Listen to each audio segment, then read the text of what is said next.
Poh Abang. Oh, bagus bang. Abang Gert, hari ni kita ada saudara dari Aceh. Aceh dekat mana bang?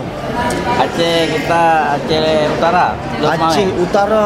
Aceh Utara. Berapa lama tengok video ni nak datang sini bang? 6 bulan ada. Oh lama. 6 bulan. Okey, kita nak tengok abang potong king crab, suap akak boleh? Besar bang dia punya king crab bang.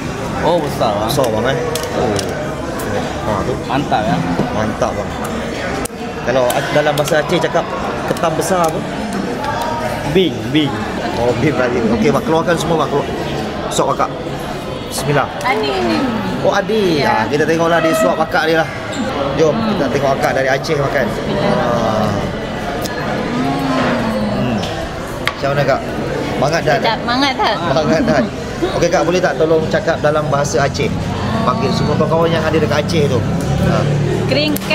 Kering crab Alaska Mengatan. Boleh datang.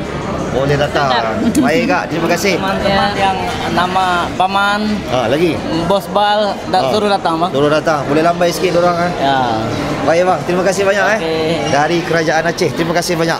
Ini diorang order yang 598 untuk king crab ni Kalau yang tu daripada Aceh, yang ini kita ada orang Jakarta, dari Jakarta. Assalamualaikum bang.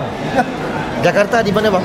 Jakarta di Jakarta Selatan. Jakarta di selatan. Saya orang Malaysia tapi balik liburan ketemu keluarga di Johor. Oh, balik kita Terus datang sini ya. terus datang sini. Selalu nampak kat TikTok, kat Baik IG. bang. Daripada Dapat tepi lagi macam order. Muhammad Dani saya tengok bang. Hey. Sikit-sikit bang. Baik bang, terima kasih bang. Okey, baik. Okey guys, so terima kasih warga Indonesia support. Boleh tengok kedai saya ramai lagi Penuh sana lah. Full house. Okey, kalau singgah sini jangan lupa dapatkan ini. Saya punya popcorn, abang lobster. Ada muka saya. Oh, handsome. Dan ini kita ada tempe chips. Ini sedap tau ni. Tempe kita buat chips Tempe. Ada berita baik untuk makcik, pakcik, ayah, mak bapak korang ke. Tak kira lah kalau walaupun korang ada gout, yang selalu ada asam urat, yang selalu pening-pening kepala, sakit lutut, sakit pinggang, dapatkan ini 1001 wasiat HW Beauty Herbs 35. Boleh dapatkan kat restoran saya Pastikan ada chop di sini dan juga hologram di sini. Ori. Okey, tolong cek sekejap dah follow saya ke belum. Kalau belum follow, tolong follow saya. Tolong share video-video ni biar kawan-kawan lain kita nampak. Dan last sekali saya nak tanya, salah ke tidak seumur hidup sekali makan Alaska king crab?